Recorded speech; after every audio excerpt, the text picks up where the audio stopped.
मेरे प्यारे देशवासियों, माझ्या प्रिय देशवासियांनो, नमस्कार। आज मन की बातच्या आणखी एका भागाद्वारे आपण एकत्र येत आहोत। 2022 या वर्षामधली ही पहिली मन की बात आहे।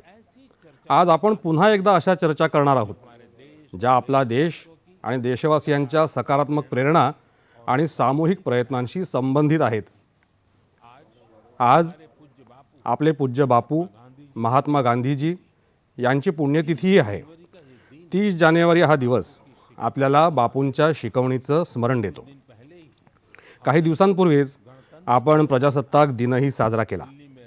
दिल्लीमध्ये राजपथावर आपल्या देशाचं शौर्य आणि सामर्थ्य यांची झलक दर्शवणारे चित्ररथ पाहून सर्वांच्या मनात उत्साह आणि अभिमान दाटून आला। एक बदल आपण पाहिला असेल। आता प्रजासत्ताक दिन सोहळा 23 जानेवारी म्हणजे नेताजी सुभाषचंद्र बोस यांच्या जयंतीदिनी सुरू होईल आणि 30 जानेवारीपर्यंत म्हणजे गांधीजींच्या पुण्यतिथीपर्यंत सुरू राहील। इंडिया गेटवर नेताजींचा डिजिटल पुतळा स्थापन करण्यात आला आहे। देशानं याचं ज्या प्रकारे स्वागत केलं, देशाच्या कानाकोपऱ्यातून आनंदाची जी लकेर उमटली, प्रत्येक देशवासियानं ज्या प्रकारे आपल्या भावना व्यक्त केल्या आहेत त्या अविस्मरणीय आहेत। मित्रहो, स्वातंत्र्याच्या अमृत महोत्सवात देश या प्रयत्नांच्या माध्यमातून आपल्या राष्ट्रीय प्रतीकांची पुनर्स्थापना करत आहे।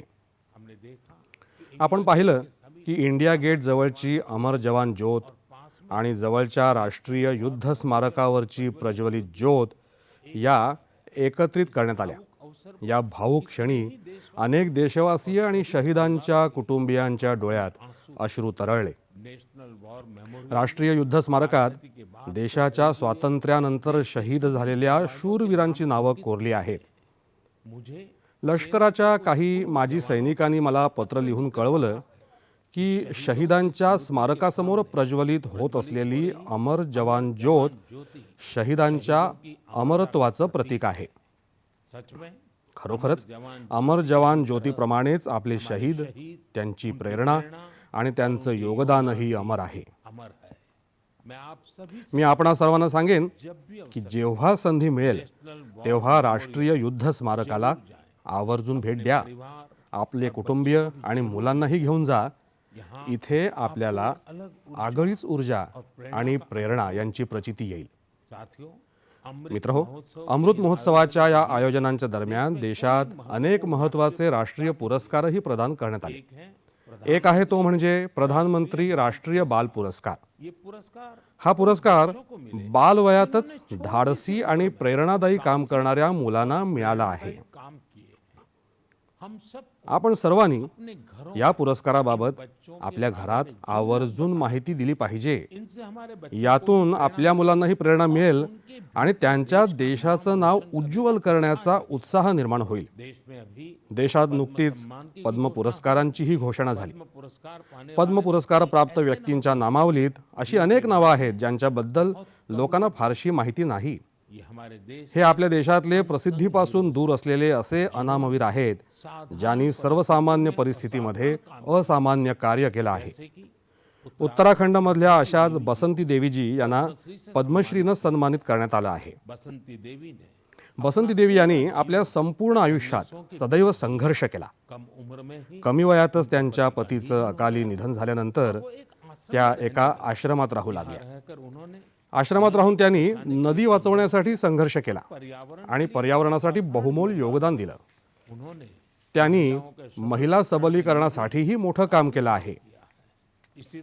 अशाच प्रकारे मणिपूरच्या 77 वर्षाच्या लॉरेम्बम बिनो देवी गेल्या अनेक दशकांपासून मणिपूरच्या लिबा टेक्सटाईल आर्टचं संरक्षण करत आहेत। त्यांनाही पद्मश्रीनं सन्मानित करण्यात आलं आहे।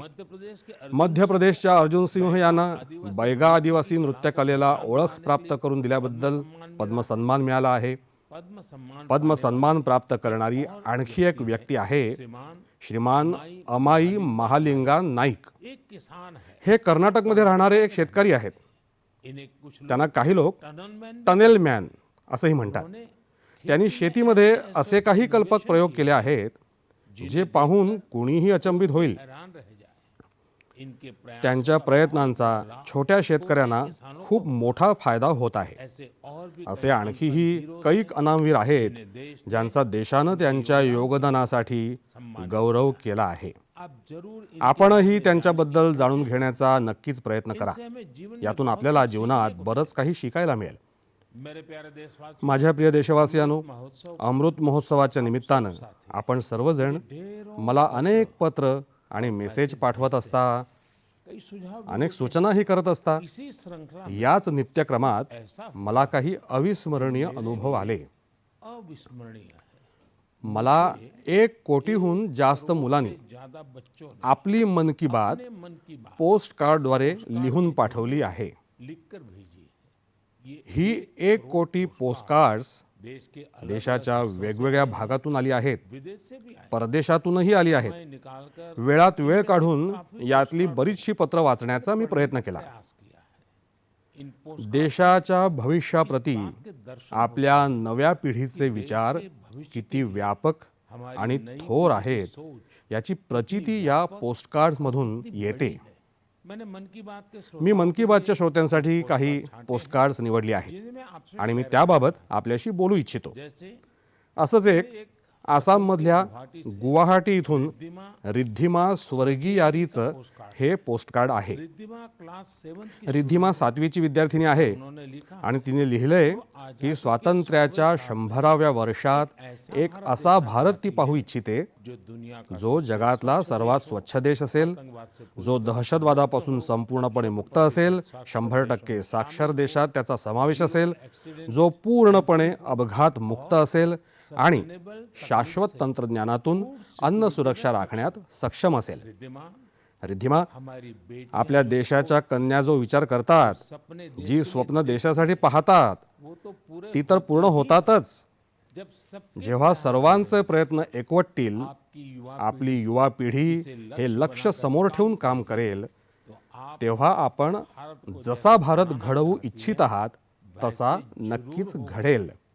एक पोस्टकार्ड मुझे एक पोस्टकार्ड उत्तर प्रदेश उत्तर प्रदेशातल्या प्रयागराज इथल्या नव्या वर्माकडूनही आला आहे. नव्या ने लिखा नव्यानं लिहिलंय उनका की तिचं स्वप्न 24 2047 मध्ये अशा भारताचं आहे जिथे सर्वांना सन्मानाचं जीवन मिळावं, जहां किसान जिथे शेतकरी समृद्ध असावा आणि भ्रष्टाचाराला थारा नसावा. नव्या नव्या देश के लिए देशासाठीचं आपलं स्वप्न अतिशय प्रशंसनीय आहे. है।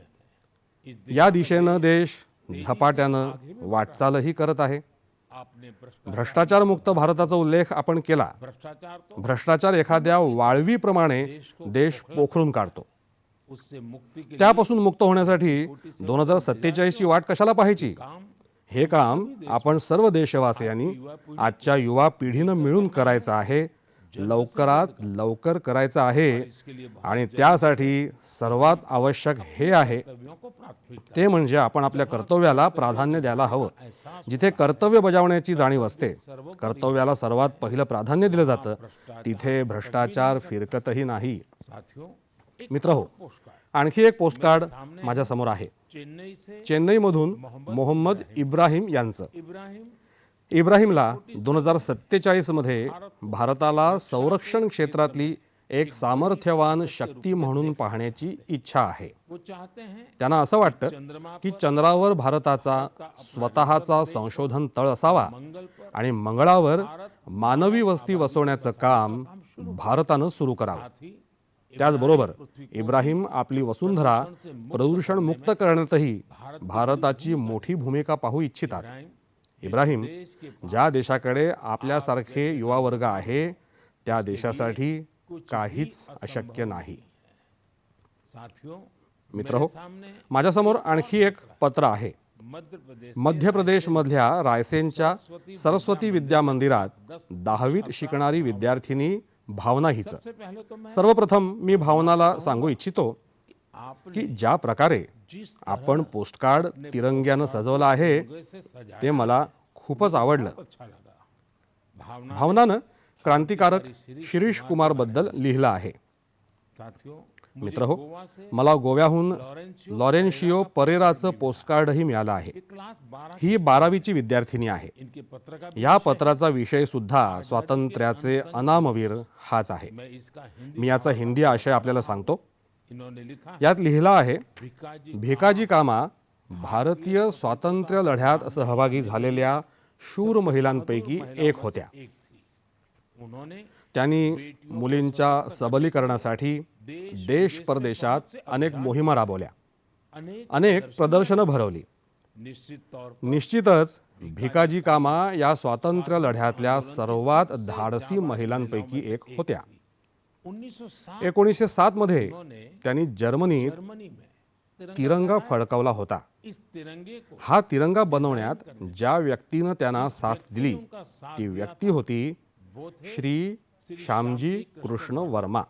श्री श्यामजी कृष्ण श्री श्यामजी कृष्ण वर्माजी यांचं निधन 1930 मध्ये जिनिव्हा इथं झालं. उनकी अंतिम त्यांची अंतिम इच्छा होती की भारताला स्वातंत्र्य मिळाल्यानंतर आपल्या अस्थी भारतामध्ये आणल्या जाव्यात. वैसे तो खरं तर 1947 1947 मध्ये स्वातंत्र्याच्या दुसऱ्या दिवशीच त्यांच्या अस्थी भारतात परत आणायला हव्या होत्या. मात्र हे घडलं नाही. ये काम नहीं हुआ. कदाचित परमात्म्याची इच्छा असावी ये काम मैं करूं. की हे काम मी करावं इस काम का सौभाग्य आणि हे काम करण्याचं भाग्य मुझे ही मिला. मलाच लाभलं. जब मैं गुजरात का मी जेव्हा गुजरातचा मुख्यमंत्री होतो तेव्हा 2003 मध्ये त्यांच्या अस्थी भारतामध्ये आणण्यात आल्या. श्यामजी कृष्ण श्यामजी कृष्ण वर्मा यांच्या स्मृतीप्रित्यर्थ त्यांच्या जन्मस्थळी कच्छच्या मांडवी इथं एक स्मारक उभारण्यात आलं आहे. साथियों, मित्रहो, भारताच्या स्वातंत्र्याच्या अमृत महोत्सवाचा उत्साह फक्त आपल्याच देशात आहे असं नाही. भारत के मला भारताचा मित्र असलेल्या क्रोएशिया या देशातूनही 75 पोस्टकार्ड्स आली आहेत. क्रोएशियाच्या जाग्रेब इथल्या school of applied arts and डिझाईनच्या विद्यार्थ्यांनी ही 75 कार्ड्स भारताच्या जनतेसाठी पाठवली आहेत और आणि अमृत महोत्सवाच्या शुभेच्छा दिल्या आहेत. मैं आप सभी देशवासियों की तरफ मी आपणा सर्व देशवासियांच्या वतीनं क्रोएशिया आणि तिथल्या जनतेचे धन्यवाद. आभार मानतो. मेरे प्यारे देशवासियों, माझ्या प्रिय देशवासियांनो, भारत भारत शिक्षण आणि ज्ञानाची तपोभूमी राहिला आहे. हमने शिक्षा आपण शिक्षण केवळ पुस्तकी ज्ञानापुरताच मर्यादित ठेवलं नाही, तर जीवनाचा समग्र अनुभव म्हणून त्याकडे पाहिलं. हमारे देश की आपल्या देशाच्या थोर व्यक्तिमत्वांचं शिक्षणाशी दृढ नातं राहिलं आहे. मदन मोहन पंडित मदन मोहन मालवीयजी यांनी बनारस बनारस हिंदू विद्यापीठाची स्थापना केली, वहीं तर महात्मा गांधी यांनी गुजरात विद्यापीठ निर्मितीत महत्त्वाची भूमिका बजावली. गुजरात के गुजरातमधल्या आणंद इथं एक खूपच सुंदर स्थान आहे, वल्लभ विद्यानगर. सरदार पटेल के सरदार पटेल यांच्या आग्रहावरून त्यांचे 2 सहकारी भाई काका आणि भिखा भाई यांनी तिथल्या युवा वर्गासाठी शिक्षण केंद्रांची स्थापना केली. इसी तरह अशाच प्रकारे पश्चिम बंगालमध्ये गुरुदेव रवींद्रनाथ टागोर यांनी शांति शांती निकेतनची स्थापना केली. महाराजा गायकवाड़ महाराजा गायकवाड हेही शिक्षणाच्या प्रमुख समर्थकांपैकी एक होते. उन्होंने कई शिक्षण त्यांनी अनेक शिक्षण संस्था उभारल्या करवाया. आणि डॉक्टर आंबेडकर आणि श्री अरबिंदो यांच्यासह अनेकांना उच्च शिक्षणासाठी प्रेरित केलं. प्रेरित किया. ऐसे ही अशाच महान व्यक्तींमध्ये एक नाव आहे, ते म्हणजे राजा महेंद्र प्रताप सिंह यांचं. राजा महेंद्र प्रताप सिंहजी यांनी एक तंत्रज्ञान विषयक शाळा स्थापन करण्यासाठी आपलं घरच सुपूर्द केलं होतं. अलीगढ़ त्यांनी अलीगढ आणि मथुरा इथं शिक्षण केंद्रांच्या निर्मितीसाठी मोठी आर्थिक मदत केली. कुछ समय काही दिवसांपूर्वी अलीगढमध्ये त्यांच्या नावाच्या एका विद्यापीठाचं भूमिपूजन करण्याचं भाग्य मला लाभलं. भाग्य प्राप्त हुआ. मुझे मला याचा आनंद वाटतोय की शिक्षणाचा प्रकाश जनतेपर्यंत पोहोचवण्याची ती जिवंत भावना भारतात आजही कायम आहे. आज भी कायम है. क्या आप तुम्हाला हे माहिती आहे का इस भावना की या भावनेमधली सर्वात सुंदर बाब काय आहे? वो ये है ही बाब म्हणजे शिक्षणाबाबतची ही जागरूकता समाजाच्या प्रत्येक स्तरावर दिसून येत आहे. तमिलनाडु के तामिळनाडूतल्या त्रिपूर जिल्ह्यातल्या उदुमलपेट ब्लॉक इथं राहणाऱ्या तायम्मलजी यांचं उदाहरण तर अतिशय प्रेरणादायी आहे. तायम्मल जी के पास तायम्मलजी यांच्याकडे स्वतःची जमीन नाही. नहीं है. अनेक वर्षांपासून त्यांचं कुटुंब नारियल नारळ पाण्याची विक्री करून आपला चरितार्थ चालवत आहे. आर्थिक परिस्थिती चांगली नसली लेकिन तरी तायम्मल जी ने तायम्मलजी यांनी आपल्या मुलामुलींना शिक्षण देण्यात कोई कोणतीही उणीव ठेवली नाही. उनके बच्चे त्यांची मुलं चिन्हवीरम चिन्नविरमपिट्टी पंचायत युनियन मिडल स्कूलमध्ये शिकत होती. ऐसे ही एक दिवस स्कूल में शाळेतल्या अभिभावकों पालकांच्या बैठकीत मीटिंग असा विषय निघाला की वर्गांची आणि शाळेची स्थिती सुधारली पाहिजे. स्कूल इंफ्रा शाळेतल्या पायाभूत सुविधा व्यवस्थित केल्या पाहिजेत. जी भी उस मीटिंग तायम्मलजी देखील त्या बैठकीत उपस्थित होत्या. त्यांनी सगळं ऐकलं. बैठक में फिर या बैठकीतली चर्चा शेवटी या कामांना पैसे कमी पडतात या मुद्द्यावर आली. यानंतर तायम्मलजीने जे केलं उसकी त्याची कल्पना सुद्धा कुणी करू शकलं नसतं. जिन तायम्मल जी नारळ पाणी विकून पानी थोडेफार पैसे कमावणाऱ्या तायम्मलजींनी चक्क एक 1,00,000 रुपये शाळेसाठी दान केले. वाकई खरंच ऐसा असं करण्यासाठी खूप मोठं मन लागतं. सेवाभाव असावा लागतो. तायम्मल जी का कहना तायम्मलजींचं म्हणणं आहे की सध्या शाळेत 8व्या वर्गापर्यंत शिक्षण होतं. पढ़ाई होती है आता जेव्हा शाळेतल्या पायाभूत सुविधा सुधारतील तेव्हा शाळेत हायर उच्च माध्यमिक वर्गापर्यंत शिक्षण सुरू होईल. हमारे देश में आपल्या देशातल्या शिक्षणाबाबतच्या याच भावनेचं वर्णन मी करत होतो. मैं चर्चा कर रहा था. मला IIT IIT BHUच्या माजी विद्यार्थ्यानं केलेल्या तरह के दान अशाच प्रकारच्या दानाविषयी समजलं आहे. BHU के पूर्व BHUचे माजी विद्यार्थी असलेल्या जय चौधरीजींनी IIT BHU फाउंडेशनला $1 मिलियन यानी करीब म्हणजे जवळजवळ 7.5 कोटी रुपये डोनेट देणगी दाखल दिले आहेत. साथियों हमारे मित्रांनो, आपल्या देशात वेगवेगळ्या क्षेत्रांमध्ये जोडले गेलेले खूप लोक आहेत जो दूसरों जे दुसऱ्यांना मदत करून समाजासाठी आपलं कर्तव्य बजावत आहेत. कर रहे हैं. मुझे बेहद खुशी मला खूप आनंद आहे कि इस तरह की अशा प्रकारचे प्रयत्न उच्च उच्च शिक्षणाच्या क्षेत्रात खासकर खास करून हमारी आपल्या वेगवेगळ्या IITs मध्ये नेहमी बघायला मिळत आहेत.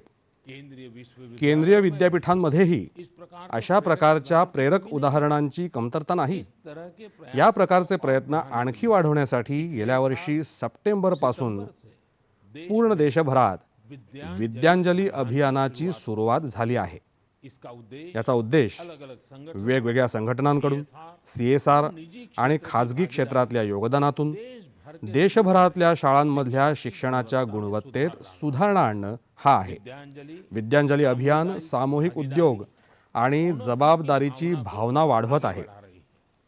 अपने स्कूल आपल्या शाळा महाविद्यालयांच्या नेहमी संपर्कात राहणं, अपनी क्षमता आपल्या क्षमतेनुसार काही ना काही योगदान देत राहणं एक ऐसी ही एक अशी गोष्ट आहे जिसका संतोष ज्यातलं समाधान आणि आनंद अनुभव ले. त्याचा अनुभव घेतल्यावरच कळतो. मेरे प्यारे देशवासियों माझ्या प्रिय देशवासियांनो, से प्रेम निसर्गाविषयी प्रेम आणि प्रत्येक जीवाविषयी करुणा ही आपली संस्कृतीही आहे और आणि आपला स्थायी भाव सुद्धा आहे. हमारे इन्हीं संस्कार आपल्या याच संस्कारांची एक झलक तब दिखी मध्य प्रदेशातल्या पेंच व्याघ्र प्रकल्पातल्या अभयारण्यातली एक वाघीण हे जग सोडून गेली तेव्हा आपल्याला दिसली. इस बागिन को या वाघिणीला लोक कॉलर वाली कॉलरवाली वाघीण असं म्हणत. वन विभाग वन विभागानं टी तिला नाम दिया. T15 असं नाव दिलं होतं. बागिन की मृत्यु या वाघिणीच्या मृत्यूनं को लोकांना इतकं भावूक केलं की जणू काही त्यांचे आपले कोणीतरी नातेवाईक दुनिया छोड़ हे जग सोडून गेले आहेत. लोगों ने बकायदा लोकांनी वाघिणीचे रीतसर अंतिम संस्कार केले. उसे पूरे संपूर्ण सन्मानानं आणि प्रेमानं तिला निरोप दिला. आपने भी तुम्ही सुद्धा ही छायाचित्र समाज माध्यमांवर नक्कीच पाहिली असतील.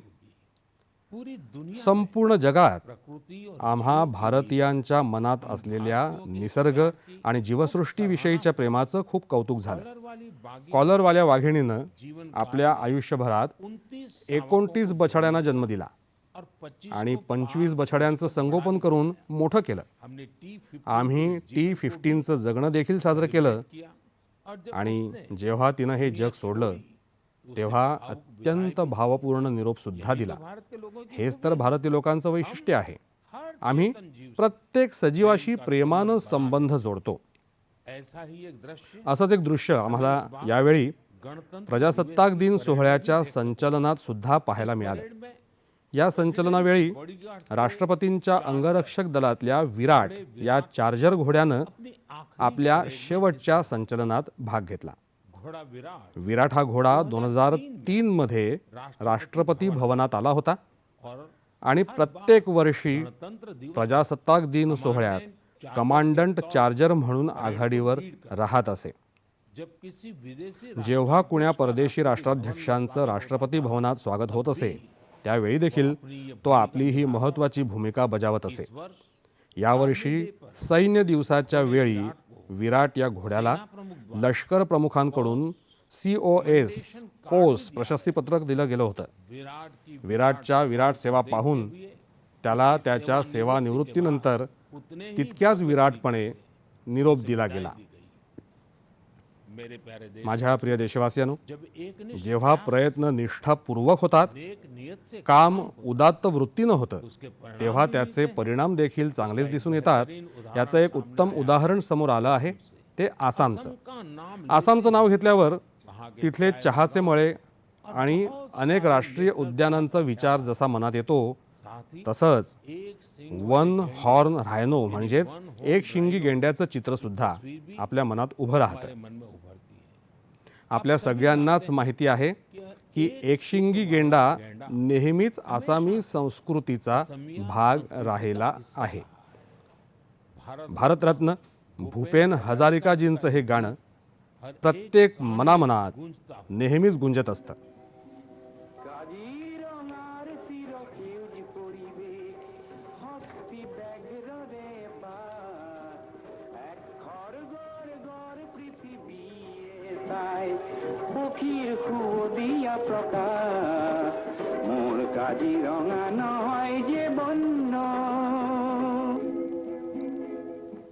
साथियों, इस मित्रांनो, गीत का जो या गीताचा अर्थ खूप सुसंगत आहे. सुसंगत है, इस गीत में या गाण्यात म्हटलं गेलंय की काझीरंगाचा हिरवागार परिसर, हाथी और हत्ती आणि वाघांचं घर, एक सिंह एक शिंगी गेंड्यांची भूमी बघा देखे आणि पक्षी पक्ष्यांचा मधुर आवाज ऐका. असम की विश्व प्रसिद्ध आसामच्या जगप्रसिद्ध हातमागावर विणल्या जाणाऱ्या मुंगा आणि एरी पोशाखात देखील गेंड्यांची प्रतिकृती दिसून येते. दिखाई देती है. असम की संस्कृति आसामच्या संस्कृतीत इतकं महत्त्व असणाऱ्या गेंड्यांना देखील संकटांचा सामना करावा लागत होता. संकटों का सामना करना पड़ता था. 2013 या वर्षात 37 30 आणि 2014 मध्ये 32 गेंड्यांना तस्करांनी मारून टाकलं होतं. इस चुनौती या आव्हानाचा सामना करण्यासाठी पिछले 7 आसाम सरकारनं गेल्या 7 वर्षात विशेष प्रयत्न करून गेंड्यांच्या शिकारी विरुद्ध एक खूप मोठी मोहीम चालवली होती. पिछले 22 गेल्या 22 सप्टेंबरला जागतिक गेंडा दिनाच्या वेळी तस्करांकडून जप्त केली गेलेली 2400हून जास्त शिंग जाळून टाकली गेली होती. यह हा तस्करांसाठी एक सक्त इशारा होता. ऐसे ही प्रयास अशाच प्रयत्नांचा परिणाम म्हणून आता आसाममधल्या गेंड्यांच्या शिकारीची संख्या खूप कमी झाली आहे. जहां 2000 जिथे 2013 मध्ये 37 गेंडे मारले गेले होते, त्याच तुलनेत 2020 मध्ये 2 और 2000 आणि 2021 मध्ये फक्त एका गेंड्याची शिकार झाल्याची बाब समोर आली आहे. मी आसामच्या लोकांनी गेंड्यांना वाचवण्यासाठी केलेल्या संकल्पाची प्रशंसा करतो. साथियों, मित्रांनो, भारतीय संस्कृती भारतीय संस्कृतीमधील विविध रंग आणि आध्यात्मिक शक्ती हमेशा से यांनी नेहमीच जगभरातल्या लोकांना आपल्याकडे आकर्षित केलं आहे. अगर मैं आपसे कहूं जर मी आपल्याला सांगितलं की भारतीय संस्कृती America, Canada, Canada, Dubai, Singapore, पश्चिम युरोप आणि जपानमध्ये खूप लोकप्रिय आहे, तो ये बात आप तर ही गोष्ट आपल्याला खूप सामान्य साधारण वाटेल. हैरानी नहीं होगी. त्यात तुम्हाला काही विशेष आश्चर्य वाटणार नाही. पण जर मी असं सांगितलं की लॅटिन अमेरिका आणि दक्षिण अमेरिका खंडात देखील भारतीय संस्कृतीचं खूप आकर्षण आहे, तर आपण नक्कीच विचारात पडाल. मेक्सिको मेक्सिकोमध्ये खादीला प्रोत्साहन देण्याची बाब असेल या फिर किंवा ब्राझीलमध्ये भारतीय परंपरांना लोकप्रिय बनवण्याचा प्रयत्न असेल. की बात में हम मन की बात मध्ये आपण या विषयांवर या आधीही चर्चा केली आहे. मैं आपको आज मी तुम्हाला अर्जेंटिनामध्ये फडकत असलेल्या भारतीय संस्कृतीच्या झेंड्याविषयी सांगणार आहे. अर्जेंटीना में अर्जेंटिनामध्ये आपल्या भारतीय संस्कृतीचं खूप आकर्षण आहे. 2018 मध्ये केलेल्या अर्जेंटिना दौऱ्यात यात्रा के दौरान मी योग फॉर पीस या योग कार्यक्रमात भाग घेतला होता. अर्जेंटीना में एक संस्था अर्जेंटिनात इथे एक संस्था आहे, हस्तिनापुर फाउंडेशन. को सुनकर के तुम्हाला आश्चर्य वाटेल ना ऐकून, हाँ कुठे अर्जेंटिना आणि तिथे देखील हस्तिनापुर फाउंडेशन. अर्जेंटीना फाउंडेशन यह हे फाउंडेशन अर्जेंटीना अर्जेंटिनातील भारतीय वैदिक परंपरांच्या प्रचारासाठी कार्यरत आहे. स्थापना याची स्थापना 40 वर्षांपूर्वी एक मॅडम प्राध्यापक एडा एल्ब्रेक्ट यांनी केली होती. आज प्रोफेसर आता प्राध्यापक एडा एल्ब्रेक्ट 90 वर्षांच्या होणार आहेत. भारत के साथ भारतासोबत त्यांचा ऋणानुबंध कसा जोडला गेला हे सुद्धा खूप मनोरंजक आहे. जब वो 18 जेव्हा त्या 18 वर्षांच्या होत्या पहली तेव्हा पहिल्यांदा भारतीय भारतीय संस्कृतीच्या शक्तीशी त्यांचा परिचय हुआ. परिचय झाला. उन्होंने भारत में त्यांनी भारतात बराच काळ व्यतीत केला. भगवत भगवद्गीता आणि उपनिषदांविषयी सखोल माहिती घेतली. आज हस्तिना आज हस्तिनापूर फाउंडेशनचे 40,000हून जास्त सदस्य आहेत और अर्जेंटीना आणि अर्जेंटिना आणि इतर लॅटिन अमेरिकी देशात त्यांच्या जवळपास 30 शाखा आहेत. हस्तिनापुर फाउंडेशन हस्तिनापूर फाउंडेशननं स्पॅनिश भाषेत 100हून अधिक वैदिक आणि तत्वज्ञानावर आधारित ग्रंथ प्रकाशित केले आहेत. त्यांचा आश्रम देखील खूप मनमोहक आहे. आश्रम में आश्रमात 12 मंदिरं बांधली आहेत, ज्यात अनेक देवदेवतांच्या मूर्ती आहेत. देवी देवताओं की मूर्तियां हैं. या सगळ्यांच्या मध्यभागी एक मंदिर असंही आहे जे अद्वैतवादी ध्यानासाठी बनवलं गेलं आहे. साथियों ऐसे मित्रांनो, अशी अनेक उदाहरणं आपल्याला असं सांगतात की आपली संस्कृती केवळ आपल्यासाठीच नव्हे तर संपूर्ण विश्वासाठी एक अनमोल वारसा आहे. दुनिया भर जगभरातले लोक आपल्या संस्कृतीची माहिती करून घेऊ इच्छितात, समझना चाहते समजून घेऊ इच्छितात आणि तसं जगूही इच्छितात. आपण देखील पूर्ण जबाबदारीनं आपल्या या सांस्कृतिक वारशाला अपने आपल्या आयुष्याचा भाग बनवून तो सर्व लोकांपर्यंत पोहोचवण्याचा प्रयत्न केला पाहिजे. मेरे प्यारे देशवासियों माझ्या प्रिय देशवासियांनो, आपसे मी आता तुम्हाला आणि खास करून आपल्या युवकांना एक प्रश्न विचारू इच्छितो. सोचिए, मला सांगा, एक बार तुम्ही एका वेळी किती पुशअप्स काढू शकता? मैं जो आपको बताने मी जे आपल्याला सांगणार आहे वो निश्चित ते ऐकून आपल्याला नक्कीच आश्चर्य वाटेल. भर देगा. मणिपूरचा 24 वर्षांचा युवक थोना थौना ओजम निरंजॉय सिंह यानं एक मिनट एका मिनिटात 109 पुशअप्स काढून एक नवा विक्रम स्थापित केला आहे. निरंजॉय सिंह याच्यासाठी विक्रम स्थापित करणं ही काही नवीन गोष्ट नाही. या आधी देखील त्यानं एका मिनिटात एका हातानं सर्वात जास्त नकल पुशअप्स काढण्याचा विक्रम केला होता. मुझे पूरा विश्वास है मला पूर्ण विश्वास आहे की निरंजॉय सिंहमुळे प्रेरित आपल्याला सुद्धा प्रेरणा मिळेल आणि शारीरिक तंदुरुस्ती हा आपण आपल्या आयुष्याचा एक भाग बनवाल. आज मित्रांनो, आपके साथ आज मी आपल्याला लडाखची अशी एक माहिती सांगू इच्छितो साझा करना चाहता हूं. ज्याविषयी कळल्यावर आपल्याला खूप अभिमान वाटेल. लद्दाख को लडाखला लवकरच एक शानदार ओपन सिंथेटिक ट्रॅक और आणि ॲस्ट्रो टर्फ फुटबॉल स्टेडियमची भेट मिळणार आहे. ये स्टेडियम हे स्टेडियम 10,000 फुटांहून जास्त उंचीवर बनवलं जात आहे आणि ते लवकरच तयार होणार आहे. लद्दाख का यह सब लडाखमधलं हे सर्वात मोठं खुलं स्टेडियम असेल जिथे 30,000 प्रेक्षक एका वेळी बसू शकतील. लद्दाख के इस लडाखच्या या आधुनिक फुटबॉल स्टेडियममध्ये 8 मार्गिकांचा सिंथेटिक ट्रॅक सुद्धा असेल. याशिवाय इथे 1,000 जण राहू शकतील अशी वसतिगृहाची सुविधा देखील असेल. आपल्याला हे ऐकून खूप आनंद वाटेल की या स्टेडियमला फुटबॉलची सर्वात मोठी जागतिक संस्था असलेल्या फिफानं देखील प्रमाणित केलं आहे. जब भी जेव्हा केव्हा खेळासाठी अशी भव्य पायाभूत सुविधा उभी राहते तेव्हा देशभरातल्या युवा वर्गाला एक चांगली संधी मिळते. साथ साथ त्यासोबतच जिथे अशी व्यवस्था तयार होते तिथे देशभरातल्या लोकांचं येणं जाणं होतं, पर्यटनाला चालना मिळते आणि रोजगाराच्या अनेक संधी उपलब्ध होतात. इस स्टेडियम का भी या स्टेडियमचाही फायदा आपके हम लडाखमधील आमच्या अनेक युवक युवतींना होणार आहे. मेरे प्यारे देशवासियों, माझ्या प्रिय देशवासियांनो, बात में मन की बात मध्ये यावेळी देखील आपण अनेक विषयांवर चर्चा केली. विषय और है एक विषय अजून असा आहे की जो सध्या सर्वांच्याच मनात आहे वो है आणि तो आहे कोरोनाचा. कोरोना की नई वेव कोरोनाच्या नव्या लाटेशी भारत यशस्वीपणे लढत आहे आणि ही अभिमानाची गोष्ट आहे की आतापर्यंत जवळजवळ 4.5 कोटी मुलामुलींनी कोरोना वैक्सीन कोरोना लसीची मात्रा घेतली आहे. का मतलब ये हुआ याचा अर्थ असा झाला की 15 ते 18 वर्षांच्या वयोगटातील जवळजवळ 60% मुलामुलींनी 3 ते 4 आठवड्यांमध्येच लस घेतली आहे. इससे यामुळे आमच्या मुलामुलींचं केवळ संरक्षणच होणार नाही, तर त्यांना त्यांचं शिक्षण निर्वेधपणे सुरू ठेवायलाही मदत होणार आहे. अच्छी बात ये आणखी एक चांगली गोष्ट ही सुद्धा आहे की 20 दिवसांच्या आतच 1 कोटी लोकांनी प्रिकॉशन डोस देखील घेतला आहे. अपने देश की आपल्या देशातील लसीवर देशवासियांचा असलेला विश्वास ही आपली खूप मोठी शक्ती आहे. आता तर कोरोना संसर्गाचं प्रमाण देखील कमी व्हायला सुरुवात झाली आहे. ये बहुत हा खूपच सकारात्मक संकेत आहे.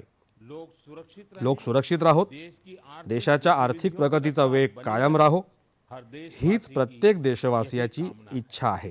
और आप तो जानते आणि तुम्हाला तर माहितीच आहे की मन की बातमध्ये काही गोष्टी सांगितल्याशिवाय मला राहवतच नाही. जैसे जसं स्वच्छता स्वच्छता अभियान आपल्याला विसरून चालणार नाही. एकदा वापरून फेकून द्यायच्या प्लास्टिक विरुद्धच्या मोहिमेला आणखी गती देण्याची आवश्यकता आहे. वोकल फॉर लोकलचा मंत्र ही आमची जबाबदारी आहे आणि आम्हाला आत्मनिर्भर म्हणजे स्वावलंबी भारत अभियानासाठी देखील मनापासून कार्यरत राहायचं आहे. आपल्या सगळ्यांच्या प्रयत्नांनीच देश विकासाची नवी उंची गाठणार आहे. इसी कामना याच इच्छेसह मी आपला निरोप घेतो. बहुत बहुत खूप खूप धन्यवाद.